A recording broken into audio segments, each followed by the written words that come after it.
de cette importance sur les médias internationaux quand on n'a pas la maîtrise de ce que l'on dit. Voilà, ça c'est une parenthèse. Professeur, excusez-moi, je pose une question. En vous écoutant, on a quand même le sentiment que les Congolais qui sont inquiets quand ils vont au CHU, qu'on appelle désormais le CHU, et que ce soit à Brazzaville ou à Pointe-Noire ou ailleurs, les Congolais ont peur de leurs hôpitaux. Là, vous semblez un peu dire qu'il y a une forme d'incompétence de la part du corps médical. Non, je n'ai pas dit que...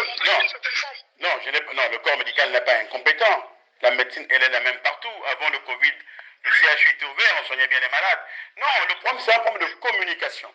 Vous savez, face à une nouvelle maladie, si les gens ne sont pas informés, si les soignants ne sont pas formés, et si pour une maladie qui tue, parce qu'on a tous vu les images de l'Occident, si les soignants ne sont pas protégés, ils prennent peur. Et s'ils prennent peur, quand ils vont à la cité, ils en parlent. Mais ce sont des humains. Qui aujourd'hui, même moi qui vous parle, qui acceptera d'aller mourir à la place de l'autre, alors qu'on peut éviter que je meure? Personne. C'est de ça qu'il s'agit. Si la communication est bonne, si les gens sont rassurés, il n'y a pas de raison que les hôpitaux soient désertés. Il n'y a vraiment pas de raison. Aujourd'hui, si vous avez un parent qui vous dit qu'il est malade et peu importe la maladie, ce qu'on voit, on entend les Congolais disent qu'aujourd'hui, il n'y a plus une autre maladie à part le Covid, on ne parle plus des autres maladies et que tous ceux qui décèdent ou tous ceux qui vont se faire soigner ont peur parce qu'aussitôt on est envoyé vers le Covid-19. On a reçu une coupure de journal où des policiers se sont fait passer pour des malades et ils ont tout de suite compris que les médecins, enfin le corps médical, ne soignait pas et traitait tout le monde comme des malades du Covid-19. Bon, je vais être un peu méchant. Je crois que au monde, il y a des niais, des sots, des cancres partout. Vous voyez? Il ne faut pas faire de l'amalgame.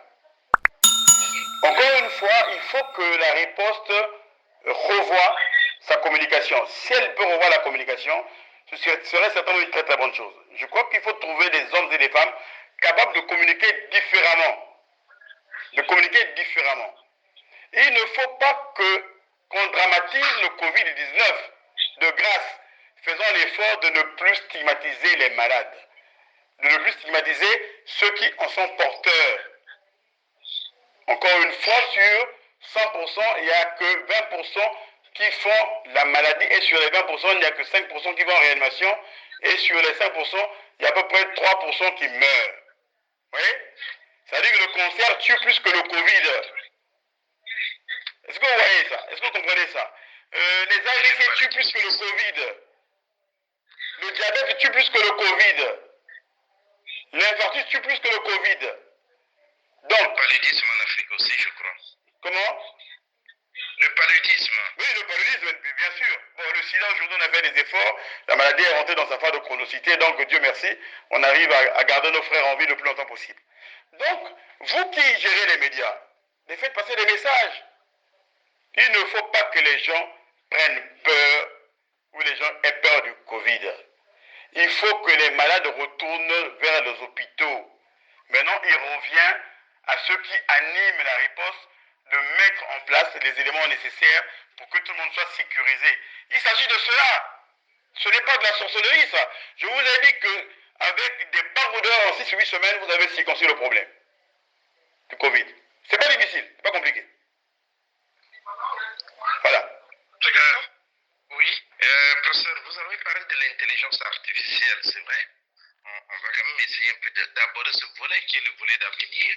Et quand on regarde certains pays d'Afrique, vous avez une évolution qui n'est pas comparable. Vous avez les pays de l'Afrique de l'Ouest qui sont quand même un peu plus évolués que les pays de l'Afrique centrale. Bien, aujourd'hui, nous reconnaissons qu'au Congo, pareil, il manque beaucoup même des structures de base. Déjà, il faut parler de l'Internet. Mais vous êtes quand même un haut cadre de ce pays. Et donc,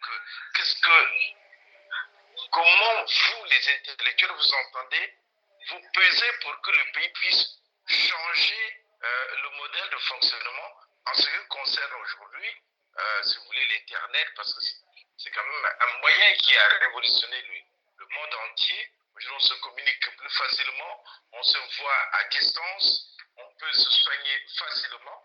Mais nous sommes en train de prendre un retard qui sera encore beaucoup plus considérable, comme le retard qu'on a pris économiquement. Qu'est-ce que vous pouvez apporter ou que peuvent faire les intellectuels du Congo pour que cela puisse changer? Bon, vous savez, le mot intellectuel a souvent été galvaudé. Il ne faut pas confondre les sachants avec les intellectuels. Les intellectuels, ce sont les gens qui manipulent les sciences humaines, ils sont dans les sciences de l'esprit. Le médecin n'est pas forcément un intellectuel, hein, il le devient quand il devient philosophe à la fois. Vous avez très peu d'ingénieurs qui sont intellectuels. Donc il faut faire attention avec ce mot-là. Et je prends à témoin certains intellectuels qui sont au pays, qui seront d'accord avec moi. Bon, pour revenir à votre question, je crois que gouverner, c'est prévoir. Nous avons la chance d'être un petit pays. 5 millions d'habitants, c'est ça la population du Congo. 5 millions d'habitants. La population du Congo, c'est, si vous voulez, le tiers de la population de Kinshasa. La moitié de Londres. Le tiers de la population de Kinshasa. Donc, est-ce que vous imaginez que nous ne sommes pas nombreux? Donc, ça veut dire qu'avec un peu de volonté, avec un peu de courage, ce qu'on n'a pas pu faire en 50 ans, on peut le faire en 5 ans. Je vous prends un exemple tout simple. Hein. Nous sommes 5 millions d'habitants. Une famille congolaise est composée à peu près de 5 personnes. Vous savez que pour loger les 5 millions d'habitants, vous avez besoin de 800 000 appartements. 800 000 appartements. Ça veut dire quoi? Ça veut dire que si vous construisez 400 000 appartements à Brazzaville, 230 000 à Pointe-Noire, et le reste vous mettez dans les régions, vous avez logé tout le monde. Et c'est faisable. Donc ça, on peut le faire en 5 ans. Vous voyez? Ça, c'est un problème de courage politique. On dit, bon, on a de l'argent, on ne va pas tout faire à la fois, on peut le faire en 5 ans. Premièrement. Deuxièmement, on peut dire, pour que nous allions demain vers une société mieux structurée, on a besoin de l'école. Vous savez, moi je suis une pupille de la nation. Moi, mon père est mort quand j'avais 8 ans. J'ai été élevé par les amis de mon père à Poto-Poto. Je partais à l'école sans savoir que demain je serais le médecin que je suis aujourd'hui. Mais il faut faire des efforts. Donc on peut faire cet effort-là. Donc ça veut dire que si on remet notre école à l'endroit, parce qu'aujourd'hui notre école est malade, depuis des années, nous aurons une meilleure société. Vous savez qu'un pays comme le Costa Rica n'a pas d'armée. Vous le savez, non? Le Costa Rica n'a pas d'armée. Le Costa Rica n'a qu'une police.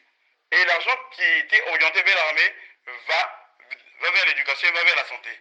Est-ce que vous savez que les Américains les moins fortunés vont se faire soigner au Costa Rica et que ce pays offre la même qualité de soins que celle qu'on trouve aux États-Unis? C'est parce qu'on a fait des choix. Oui? Donc, si on fait des bons choix, je présume que les hommes politiques y réfléchissent, ils vont certainement les faire. Moi, je ne suis pas un homme politique, je n'ai aucune compétence là-dessus. Il faut laisser la politique à ceux qui ont le mérite de la faire.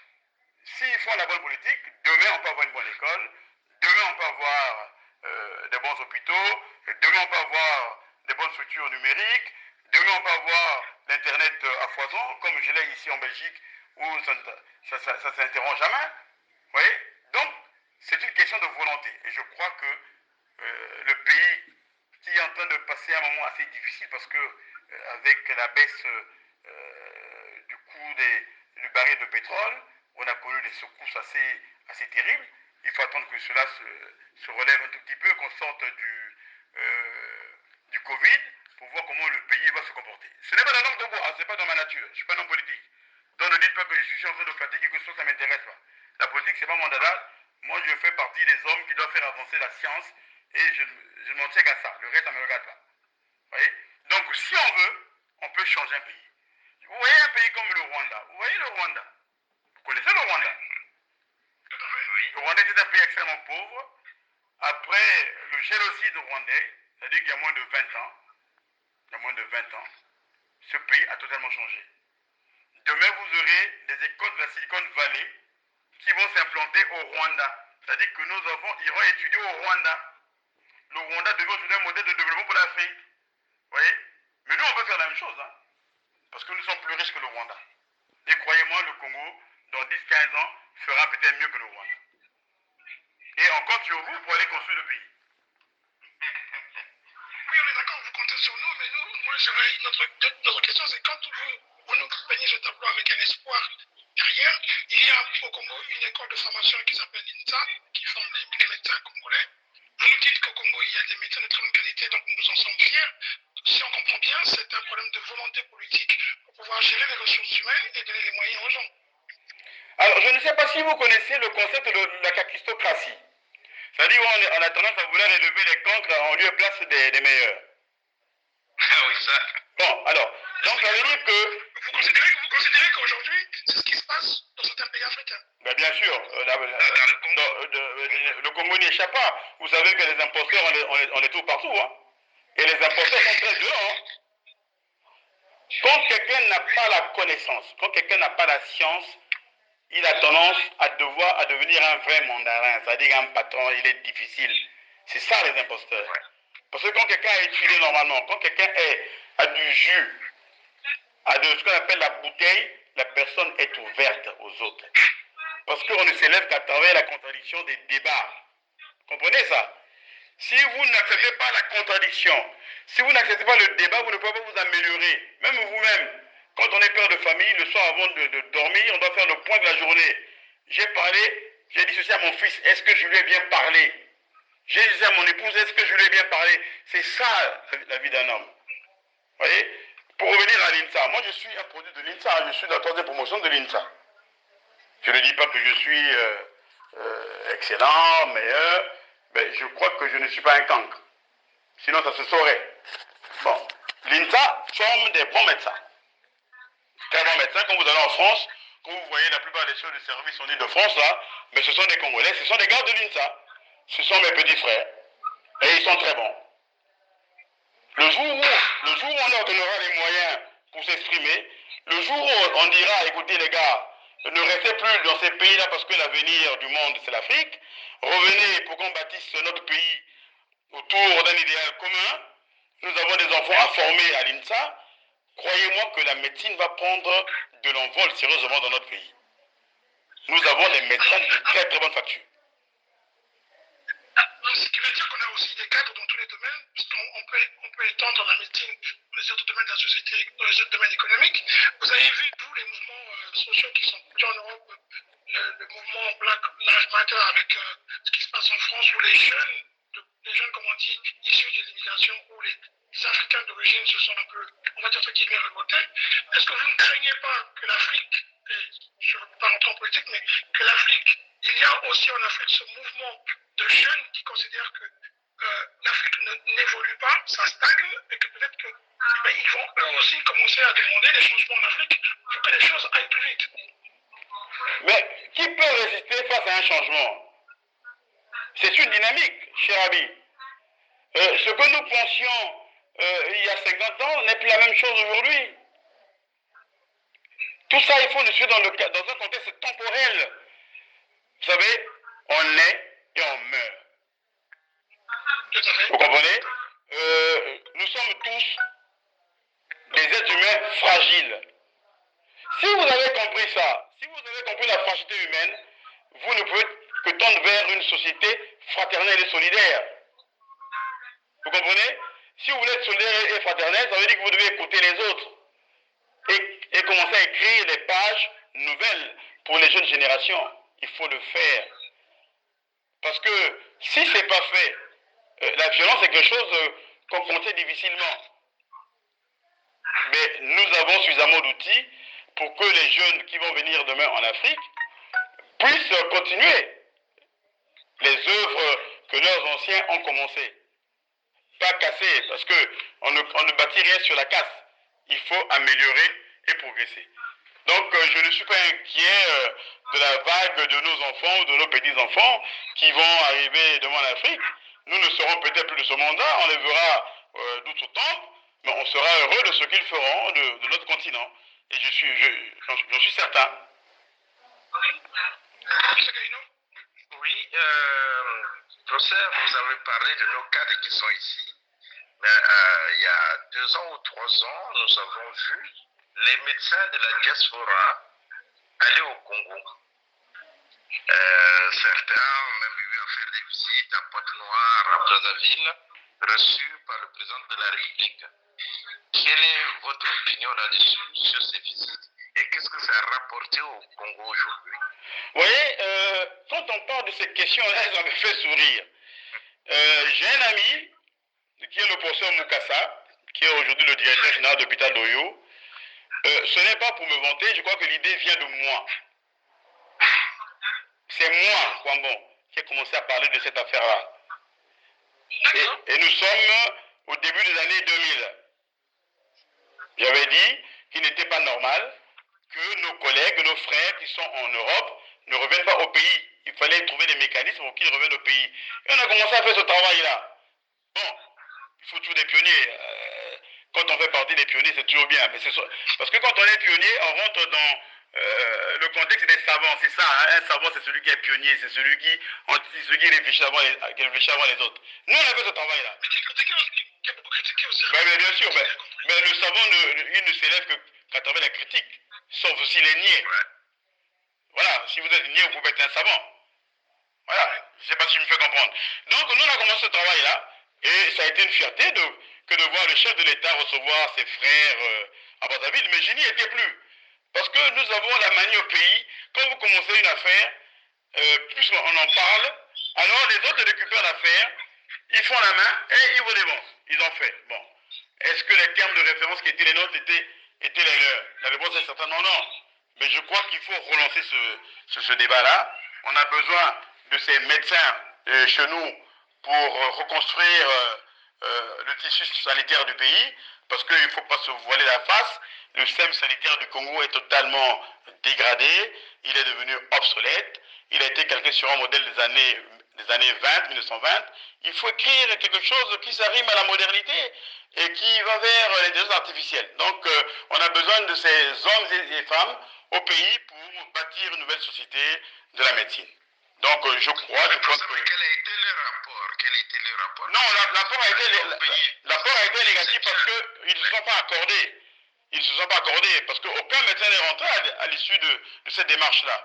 Le président avait mis beaucoup de moyens à leur disposition pour qu'ils aillent regarder les hôpitaux à gauche à droite pour voir ce qui manquait et qu'on nous fasse des propositions. Mais je ne sais pas à quel niveau s'est située la difficulté, mais plus personne n'en a parlé. Mais je crois vous faites bien de relancer ce débat-là.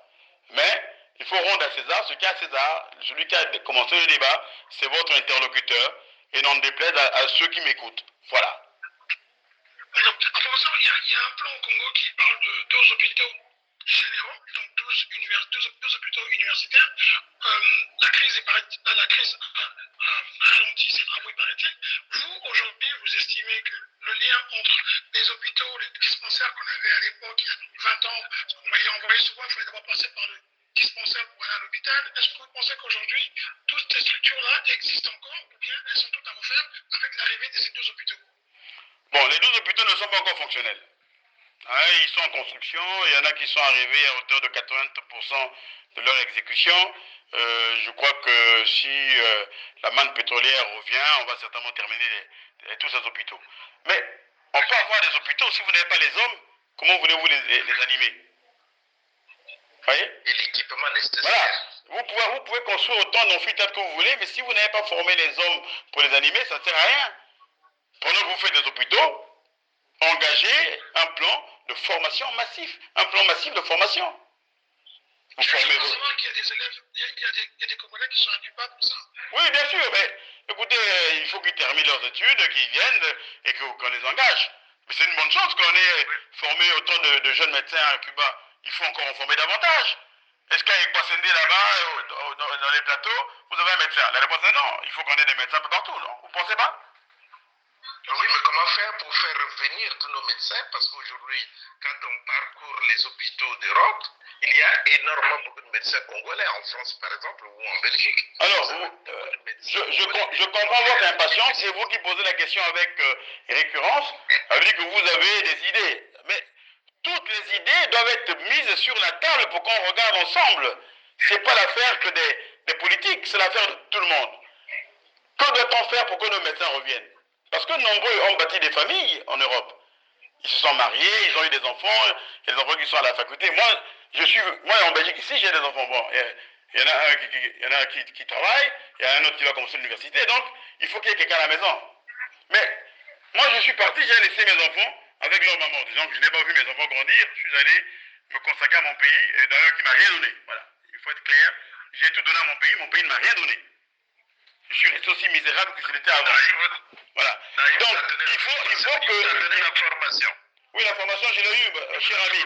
Moi, ça fait 37 ans que je suis médecin, je crois que j'ai déjà payé ma part. Voilà. Mais je continue à servir mon pays. J'aurais pu gagner mieux. Hein. Quand je vois ce que j'ai comme bourti, comparé à ceux qui ont des petits BTS, je me dis que est-ce que j'ai bien fait d'être rentré, hein? Bon, peu importe. Ça, ce n'est pas le sujet. Hein? Il y a des gens qui ont trouvé le raccourci en faisant de la politique pour gagner de l'argent. Je ne pense pas que ce soit intelligent. Voilà. Donc, pour revenir à votre question, je crois que tout le monde doit s'y mettre, que chacun apporte sa contribution. Est-ce que on doit payer le reste de la dette des maisons des gens qui sont ici pour qu'ils rentrent?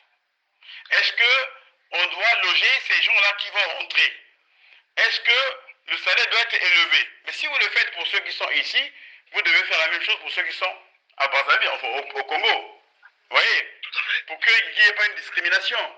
Mais tout ça, on peut réfléchir à ça. Nous sommes un pays riche, hein? Le Congo est un pays riche.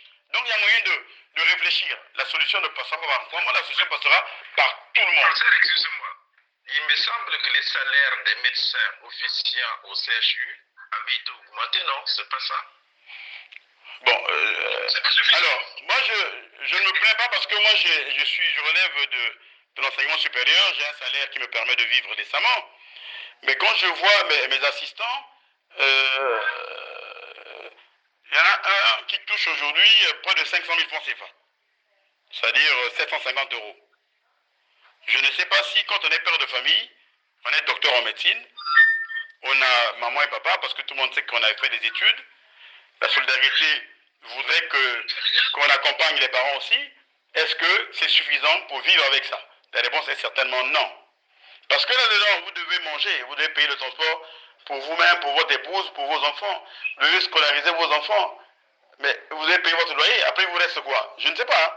Je crois que c'est totalement insuffisant. C'est insuffisant. Il faut réfléchir à augmenter les salaires, pas seulement des médecins, mais des enseignants, mais des ingénieurs. Si vous voulez créer de l'engouement pour la formation d'ingénieurs agronomes, il faut qu'ils gagnent bien leur vie. Si un ingénieur touche des broutilles, ça ne va pas l'intéresser. Donc, il faut améliorer les salaires à la limite de tout le monde pour que tout ce que nous voulons faire soit rendu attractif. Vous avez pris le devant pour parler de ce qu'on allait aborder, c'est ce que font maintenant aujourd'hui en Occident, c'est l'après-pandémie. Les gens voient le monde différemment. Le Congo devrait aussi le voir différemment. Et tout à l'heure, M. Galino vous a posé une question, mais vous avez réussi à répondre comme un grand professeur. Moi, je la voudrais plus simple. Vous qui êtes sur le terrain, vous qui avez commencé déjà à initier le lien avec les médecins, moi je les suis parce que j'étais très intéressé, je suis toujours dans ce cas de la diaspora. J'avais bien vu que les médecins étaient revenus avec des raisons assez simples. Ils ont été déçus comme vous dites, ceux qui avaient pris le projet, qui avaient pour ambition simple de s'accaparer la manne financière et pas vraiment d'aller jusqu'au bout. Il y a beaucoup de jeunes Congolais quand même quelque part qui sont rentrés au Congo. Je connais qui sont au Congo, mais qui sont recrutés et exploités avec des contrats de 3 mois, 2 mois, parce qu'ils ne connaissent pas XY, ils n'arrivent pas à avoir des postes. C'est une réflexion que vous demandez. Moi, mon problème, c'est qui au Congo et à l'étranger fait ce pont avec vous dans le médical? Comment on fait ce pont-là avec ceux qui veulent rentrer ou qui sont rentrés et qui sont déçus? Mais écoutez, nous sommes en train de parler de ça, alors, donc c'est une sorte de pont, non? Vous savez, la plupart des médecins qui sont en France, un peu partout, ils sont de l'INSA, donc ils sont de la même école que moi. Ils sont des petits frères et nous parlons régulièrement. Et croyez-moi, ce sont des garçons extrêmement talentueux. Vous voyez, quand vous avez un garçon comme Gangazanzou, qui est l'un des meilleurs d'entre nous en matière de pédiatrie, moi j'aurais bien voulu le voir à Brazzaville. Quand vous avez un Binouani qui fait la chirurgie cardiaque en France, j'aimerais bien le voir à Brazzaville. Quand vous avez un Syriaque bon, qui est un grand gastroentérologue, en Ile-de-France, j'aimerais bien le voir à Brazzaville. Quand vous avez un Tounda ici en Belgique qui est un grand gastroentérologue, j'aimerais bien le voir à Brazzaville. Donc le grand frère que je suis fait déjà le pont. Et vous me donnez l'occasion de faire ce pont-là. Donc on va certainement relancer cette machine. Et moi, comme je suis en train de tendre vers ma retraite, vous savez, je pars à la retraite dans 3 ans et demi. Je crois que je vais même partir à la retraite beaucoup plus tôt parce que je ne vois pas pourquoi je vais continuer à travailler au-delà de 63 ans. On est fatigué, ça fera 40 ans. Il ne faut pas travailler au-delà de 63 ans, je crois. Il faut partir même avant. Sauf si on a des problèmes de misère à gérer, mais je crois qu'il faut partir avant. Voilà. Donc, une fois que je serai à la retraite, je crois que je vais m'inscrire dans ce schéma-là pour voir avec les uns les autres comment faire pour que nos frères reviennent. Parce qu'il faut qu'ils reviennent au pays. Cette intelligence qui est la leur, il faut qu'ils la mettent à la disposition des parents. On en a besoin. Vous voyez? On a besoin de leur connaissance, de leur performance, de leurs compétences. Et il faut que le politique crée les conditions attractives pour que ces hommes et ces femmes reviennent au pays, servir leur pays. Alors, vous avez donc une grande expérience en 35 ans au Congo. Vous avez une expérience avec la Belgique et la France. Moi j'ai une question à vous poser. Quand vous regardez, comme l'a dit tout à l'heure M. Gaïno, la médecine ou les conditions de médecine des Congolais qui vont étudier au Sénégal, alors que l'INSA c'est une bonne école, comment on peut expliquer ça que l'INSA, qui était très cotée il y a très longtemps, a perdu cette aura pour que le Sénégal maintenant prenne des formes nos cadres? Non. Je ne peux pas vous laisser dire ça. L'INSA n'a jamais perdu son aura. L'INSA reste une très grande école. Le problème, c'est que nous n'avons pas beaucoup de capacité d'accueil. Vous voyez, on ne peut pas accueillir plus de 100 gamins ou bien plus de 150 gamins en première année. C'est pas possible, on n'a pas l'accueil. L'INSA n'a pas encore été... Nous sommes la seule faculté où on n'a pas les locaux qui nous appartiennent. Hein. Nous squattons un des locaux, les locaux de l'INSET. Non, le jour où on pourra accueillir 300 ou 400 étudiants en première année, on en formera peut-être 200 tous les ans, et on va régler le problème. Mais entre-temps, il y a des gamins qui passent le concours qui ne réussissent pas, mais qui veulent à tout prix faire médecine. Ils vont ailleurs. Ils vont au Bénin, ils vont au Sénégal, ils vont au Maroc, ils vont en RDC. Ben, c'est normal, hein. Mais l'INSA reste encore une très bonne école. Alors vous avez les Congolais qui vous écoutent aujourd'hui, vous leur dites nos médecins sont très bons, n'écoutez pas ce que disent les gens de la rue, allez vers vos médecins, même avec le Covid-19, venez à l'hôpital, il y a des médecins pour vous traiter, n'ayez pas peur. Absolument. Mais encore une fois, c'est le discours, c'est la communication. Il faut communiquer. Vous voyez, moi je suis en Belgique, j'essaie de gérer mes malades au loin. Dieu merci, j'ai la chance d'avoir des jeunes dans mon équipe qui ont une compétence certainement meilleure que la mienne aujourd'hui parce que je leur ai tout donné. Vous voyez, c'est ça un maître qui donne tout. Et ils ont l'obligation d'être largement au-dessus de moi. Je crois qu'ils sont en passe de le faire. Donc, j'ai des malades qui sont là-bas, qui m'appellent, qui refusent d'aller à l'hôpital. Donc, je suis obligé de forcer un peu la main pour dire, allez à l'hôpital, ils sont là-bas. Ne gardez pas votre cancer à la maison, allez à l'hôpital. C'est à l'hôpital qu'on gère ces choses-là, c'est pas à la maison. Non, il faut que le discours soit amélioré, qu'on rassure les malades, qu'on rassure les populations. Il faut qu'on revoie comment sont gérés les malades du Covid. Il faut améliorer cette gestion-là. Il faut voir comment gérer les cadavres du Covid. Il faut sécuriser ces cadavres-là pour que les gens n'aient pas peur. Voilà. Une fois qu'on aura fait ça, on aura réglé le problème.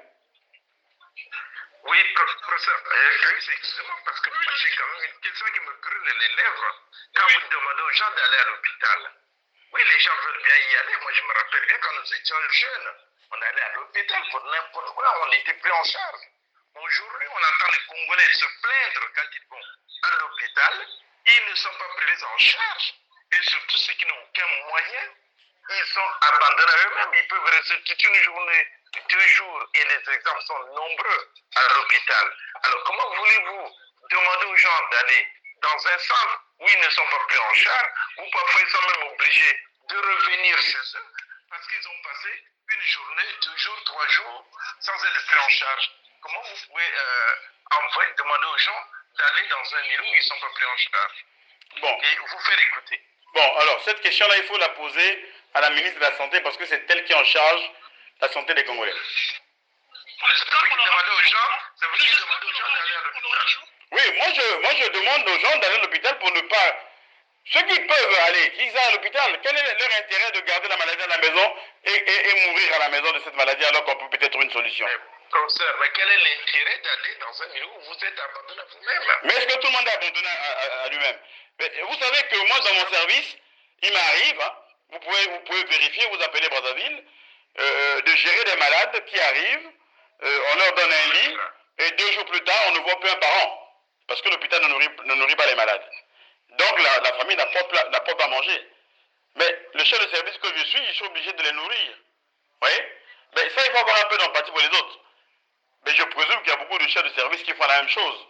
Si on peut, il faut faire. Si on ne peut pas, bon, c'est pas grave. Au moins, on aura essayé. Mais de grâce, que les gens ne restent pas à la maison. Le reste relève de la politique de la santé de la République.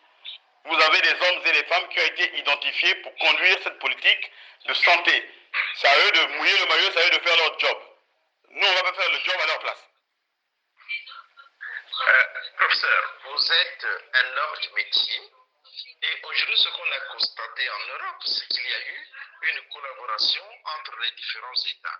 On a vu par un pays comme la France amener les malades en Suisse ou dans d'autres pays parce qu'il manquait des dispositions pour les recevoir. Est-ce que, en Afrique centrale particulièrement, est-ce que vous pensez un jour pouvoir établir ce pont? Parce que vous avez beaucoup parlé du pont, non seulement comment faire venir nos frères qui sont ici, mais comment établir ce lien où des spécialistes d'un pays peuvent être déportés dans d'autres pays, dans le cas actuellement avec les techniques modernes, je pense que ça est possible. Est-ce que vous avez déjà cette idée et est-ce que vous avez commencé à y réfléchir et à y penser? Bon, alors, je vais vous répondre très clairement. Vous savez, nous avons la chance d'avoir en face de chez nous une grande ville qui s'appelle Kinshasa. Cette ville est dense sur le plan intellectuel. Cette ville est dense sur le plan scientifique. Il n'est pas normal que depuis plus de 60 ans que nous n'ayons pas une collaboration. C'est aberrant, mais c'est comme ça. Le début de collaboration, on a commencé là. Ça veut dire que nous, avec nos frères de Kinshasa, pour parler de la cancérologie, avons organisé les premières journées bi-congolaises de cancérologie. Donc on a travaillé ensemble. Vous voyez? Donc c'est un début. Et moi, aujourd'hui, j'ai un étudiant en situation extramuros qui fait l'hémato-oncologie à Kinshasa chez un collègue. Et après, il ira dans un centre de radiothérapie, toujours à Kinshasa, chez un autre collègue. Vous voyez?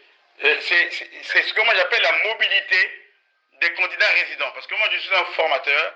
J'ai la responsabilité de former des cancérologues africains. Je dois les envoyer à gauche et à droite. Donc, il me faut trouver des endroits où ils peuvent aller faire leur stage. Parce qu'on n'a aucun intérêt à avoir un stage monoforme comme ça. Il faut que les gens aillent à gauche, à droite, voir ce que font les autres. Et on a commencé. Et nous avons ce projet avec les Gabonais, avec les Camerounais. D'ailleurs, moi je vous parle, j'ai 2 médecins en formation chez moi qui sont allés faire des stages extramuros à Douala. Vous voyez, donc on a commencé. C'est le balbutiement. Mais tout ça, ça coûte de l'argent. Vous voyez, là les jeunes partent, paient leurs billets, n'ont pas de bourse, et c'est pas facile. Mais il faut commencer. Dans chaque affaire, il faut être pionnier. Et moi, j'adore être pionnier dans ce que je fais. Voilà. Donc, on a commencé. Demain, ça va être avec la Côte d'Ivoire, ça va être avec le Bénin, ça va être avec le Sénégal. Dans le cadre de la mobilité de nos candidats résidents, oui. Il n'y a pas de raison de ne pas le faire. Il faut le faire. Il faut même l'encourager. Alors, j'aurais une question sur quels sont les rapports entre la médecine, on va dire, classique, moderne, et allô? Oui. Alors, quels sont les rapports entre la médecine moderne, donc classique, et la médecine traditionnelle au Congo? Parce qu'il y a des patients qui se retournent vers la médecine traditionnelle pour venir peut-être plus tard, un peu trop tard, vers la médecine moderne. Bon, il ne faut pas dire que nous avons la science infuse. Hein. La maladie maladie, c'est la maladie. Si le malade peut trouver sa guérison chez le guérisseur, pourquoi pas? Alors, ce qui a manqué, c'est cette collaboration. Mais pour collaborer avec nos thérapeutes, il faut qu'ils soient organisés. Je crois savoir qu'ils sont en train d'être organisés à travers le ministère de la Recherche scientifique. Parce qu'il y a un institut de recherche là-bas qui s'appelle IRSA.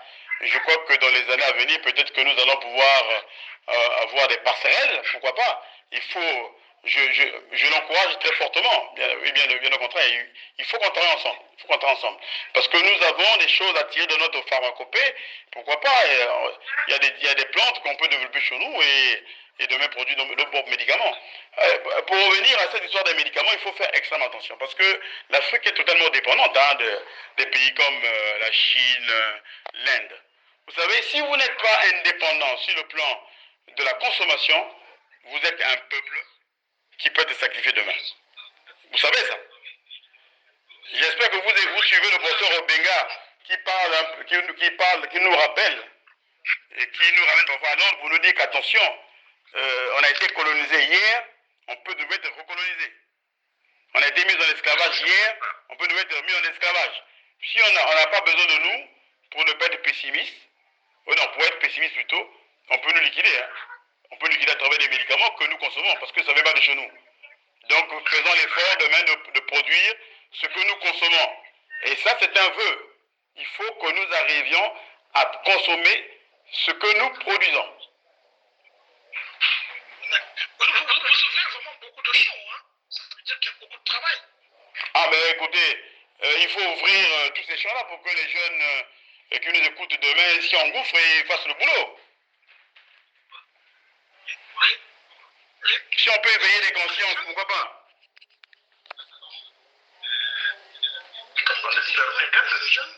Comment?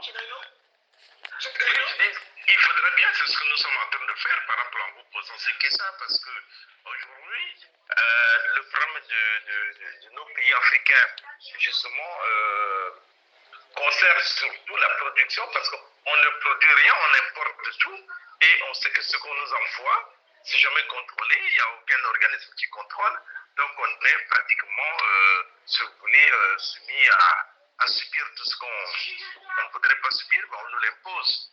Donc, il faudrait justement, au niveau de nos pays, penser au moins à la production d'abord. Produire au moins ce que l'on consomme. Oui, mais il y a des pays qui le font. Hein. Un pays comme le Cameroun essaie de consommer ce qu'il produit. Hein. C'est pas compliqué. Nous avons des terres qui sont extrêmement riches. Vous savez que dans 15-20 ans, les Européens vont débarquer chez nous pour venir faire l'agriculture chez nous. Hein. Parce que nous avons des sols et des terres vierges. Donc, c'est maintenant qu'il faut commencer. Il faut développer ce que moi j'appelle l'industrie agro-pastorale et se libérer du dictat économique occidental. Il faut le faire. Bon, ce n'est pas un discours panafricaniste. Attention, je ne suis pas trop panafricaniste, même si je ne le suis pas à mesure perdue. Mais je crois que l'Afrique doit s'émanciper. L'Afrique doit consommer ce qu'elle produit. L'Afrique doit produire des intelligences sur son territoire. Et nous avons l'obligation, nous qui sommes les anciens, nous qui sommes en train de partir, de créer les conditions pour que ceux qui vont prendre le relais fassent ce travail-là. Et c'est important.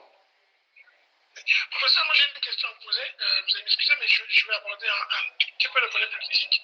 Quand on voit toutes ces pesanteurs qui font que l'Afrique est en retard par rapport à tous les autres continents, on se dit qu'il y a quand même un problème au niveau politique, parce que tout est une volonté politique pour que les choses changent et que ça accélère. Est-ce qu'à un moment donné, par vous, mais d'autres comme vous, ne dites pas, peut-être qu'à un moment donné, pendant la retraite, il faut peut-être aller un peu en politique pour faire bouger tout ce qui ralentit, tout ce qui pousse les jeunes à dire que l'Afrique, parce qu'on a des enfants qui pensent que l'Afrique, c'est fini, c'est pas la peine, tant qu'on aura des dirigeants qui n'ont pas bougé. Monsieur, vous ne pensez pas qu'à un moment donné, il faut... mais moi je serais un très mauvais politique. Parce que la franchise qui est la mienne, moi je suis un homme droit, je ne suis pas un tricheur. Mon éducation m'interdit d'être un tricheur. Ce que j'ai vécu enfant fait de moi un homme digne, un homme qui doit dire la vérité et rien que la vérité. Est-ce que j'aurais l'aisance souhaitée pour commencer à tricher avec moi-même, à développer la langue de bois, à mentir, à raconter parfois tout et n'importe quoi. Non, il faut laisser la politique à ces gens-là, ils ont le talent pour faire ça. Moi, je suis pas un homme politique. Et puis, franchement, la politique ne m'intéresse pas, quoi. C'est pas mon. Je trouve que faire la politique, c'est porter une veste rétrécie. Non, j'ai besoin de liberté, j'ai besoin de respirer, j'ai besoin d'être contredit, parfois même violemment, sans pourtant que cela puisse porter préjudice sur mon contradicteur. Or, le politique est parfois manichéen, parfois violent, parfois brutal, et parfois même très salopard. Donc, j'ai pas besoin de revêtir ces qualificatifs-là. Non, non, non, ça m'intéresse pas du tout. Alors, M. Galino, lui, c'est un politologue. M. Galino, qu'est-ce que vous pensez? Bah, écoutez, à chacun son métier. La politique, c'est déjà une vocation, il faut vouloir la faire. Et on l'a fait parce qu'on a des idées à mettre à disposition des autres, des réalisations. Et vous avez à côté les techniciens, il faut bien que chacun puisse s'occuper de son créneau. On ne peut pas tous faire de la politique, même si au Congo c'est devenu une voie de réussite. Ce que j'appelle l'ascenseur social. Les gens réussissent par la politique sans le moindre effort. Ça, c'est très bien dit, ça. Ascenseur social, c'est très bien dit. C'est bien imagé. Merci beaucoup. C'est ce qui cause notre retard aujourd'hui. Il faut que les gens apprennent à connaître ce que c'est que le mérite. Parce que quand tu as quelque chose que tu as mérité, lorsque tu as travaillé, tu as sué pour avoir ça, tu en es fier. Et lorsque tu partages, tu es fier parce que c'est le fruit de ton travail. Mais si c'est quelque chose que tu reçois comme ça, là, qui tombe dans les bras, que tu prends quand tu veux, tu ne souffres pas pour l'avoir, je crois qu'il n'y a pas de fierté. Et Kadhafi d'ailleurs disait que pour que les autres puissent vous regarder face à face, il faut que vous soyez considérés. Vous êtes considérés par rapport à ce que vous êtes, ce que vous faites pour les autres. Qu'est-ce que vous faites pour votre peuple? Qu'est-ce que vous faites pour les autres, pour votre pays, pour le monde entier? C'est ça d'abord, être leader, c'est avoir des idées pour le monde, pour le peuple, pour les autres, pas pour soi-même. Quand on fait tout pour soi-même, on est rien, on n'est pas considéré. Les gens Question, professeur Bon, M. Gaïno. Ben, écoute, professeur, bon, on a été très content de vous recevoir, mais j'aimerais, pour cette dernière question, vous poser une question un peu politique. Est-ce que cette pandémie, d'après vous, va changer quand même cette façon de faire dans notre pays d'abord et au niveau aussi de la sous-région? Alors, si on n'a pas compris qu'après le Covid, le monde doit changer, ça veut dire qu'on a un problème avec soi-même. Parce qu'aujourd'hui, il faut tout faire pour remettre l'homme au centre du débat. Il faut remettre l'homme au centre de tout ce que nous faisons. La finance, l'économie doivent servir à l'émancipation de l'homme, doivent faire en sorte que l'homme soit heureux. Vous voyez? Parce que hier, avant la pandémie, c'est le monde de la finance, c'est le monde de l'argent. Ceux qui ont le plus d'argent écrasent les autres. Mais le Covid est venu nous rappeler que nous ne sommes rien. Vous voyez? On a dit confiné, on a confiné. On a dit plus personne dans les rues, plus personne dans les rues. On a dit plus d'avions, plus d'avions. Vous voyez? C'est une petite bestiole, hein? Donc il faut qu'on comprenne que le monde de demain ne peut pas être le monde d'aujourd'hui. Il faut que ceux qui ont le maximum, ceux qui ont de l'argent, encore que j'espère qu'ils le gagnent honnêtement, parce qu'en Afrique, on voyait les gens qui ont de l'argent, c'est parfois des voyous, des bandits, je ne sais même pas comment ils ont fait pour avoir cet argent-là, mais qu'ils le mettent à la disposition des moins nantis, qu'ils accompagnent les autres. Les autres ont besoin de cette solidarité-là. Si vous avez de l'argent, n'allez pas le planquer dans des paradis fiscaux. Créez des emplois au pays, faites de l'agriculture, nos gamins vont aller travailler. Vous voyez, si vous faites de l'agriculture, vous amenez Internet en Gobana chez moi, les gens ne viendront plus à Brazzaville. Vous voyez, donc il y a moyen de fixer les gens là où ils sont. Mais cette pandémie doit servir à ça, c'est-à-dire remettre l'homme au centre. Voilà. Je suis heureux d'avoir suivi le discours de M. Gaïlo parce que là, c'est à la limite un petit coup que vous m'avez fait et j'en suis flatté. Merci. Parce que il est rare d'échanger comme ça. J'espère que nous aurons l'occasion d'avoir ensemble un commerce intellectuel pour continuer à changer, pour réfléchir. Pas pour changer le monde, mais pour jeter les bases des petits changements comme ça parce qu'on en a besoin. Professeur, nous arrivons à la fin, je vous donne deux questions. La première, vous avez des jeunes qui demain vont passer le bac au Congo, enfin au mois de juillet, s'ils vous disent, enfin, pour ceux qui aspirent à devenir des médecins, qu'est-ce que vous leur dites? Alors, d'abord, moi, je suis pour ne pas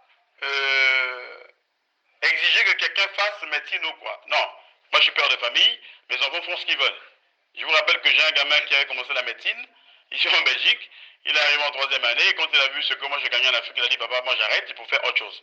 Aujourd'hui, il est devenu ingénieur commercial, et il veut refaire la médecine pour s'amuser. Bon, ouais, donc, ça dit qu'il ne se prend même pas au sérieux. Donc, s'il y a des jeunes qui passent le bac, qui veulent faire la médecine, ben, ils font la médecine. Hein, mais il n'y a pas que la médecine, il y a d'autres métiers. C'est parce que chez nous, l'horizon n'est pas très très clair. Sinon, il y a beaucoup de métiers du futur. Les métiers du digital, ce sont des métiers d'avenir, ça. Voilà. Mais ceux qui veulent faire médecine, pourquoi pas? D'accord. Alors, nous arrivons à la fin, nous avons 10 minutes de plus. Je vous donne la parole. Vous avez des auditeurs qui vous écoutent. Votre mot de la fin, professeur. Oh, vous savez, les mots de la fin, je n'aime pas trop les mots de la fin, sinon on s'en sortira pas. Non, je voulais seulement dire qu'il faut que le Congolais croit en lui. Il faut que le politique pense à la politique. Il faut éviter qu'il y ait cette transhumance des hommes de science vers la politique pour aller servir des intérêts parfois inavoués. Vous voyez? Il faut que chacun reste dans son camp pour faire la promotion du pays. Il faut que nous nous battions tous ensemble pour bâtir ce que moi j'appelle une société fraternelle et égalitaire. Vous voyez, aujourd'hui nous avons le Covid qui tue les gens, nous avons beaucoup de malades qui décèdent. Est-ce que nous sommes tous égaux face à la mort? La réponse est non. Si nous ne sommes pas égaux face à la mort, nous le sommes encore moins face à la maladie. Vous voyez, ma maman me disait, paix à son âme, que dans un troupeau de moutons, dans une prairie, et pourtant, ils sont tous ensemble, mais ils n'ont pas le même prix. Parce qu'il y en a qui sont gras, qui coûtent plus cher, il y en a qui sont maigres, qui coûtent moins cher. Merci. Merci beaucoup, professeur. En tout cas, très heureux de vous avoir eu. Nous sommes toujours là, nous serons ouverts. Quand vous avez quelque chose, un message passé, vous pouvez venir nous voir, nous parler. Nous sommes là et nous espérons que ça participe à aider nos frères et sœurs qui sont au Congo, qui sont en Afrique, pour comprendre que tout ce que nous voulons, c'est que l'Afrique soit désormais un continent qui gagne, un continent qui se développe. À très bientôt, M. Gaïno, je vous remercie. À la prochaine. Nous avons M. Mawel lundi prochain. Et donc, à lundi. Au revoir. Au revoir. Au revoir. Au revoir. Au revoir. Au revoir.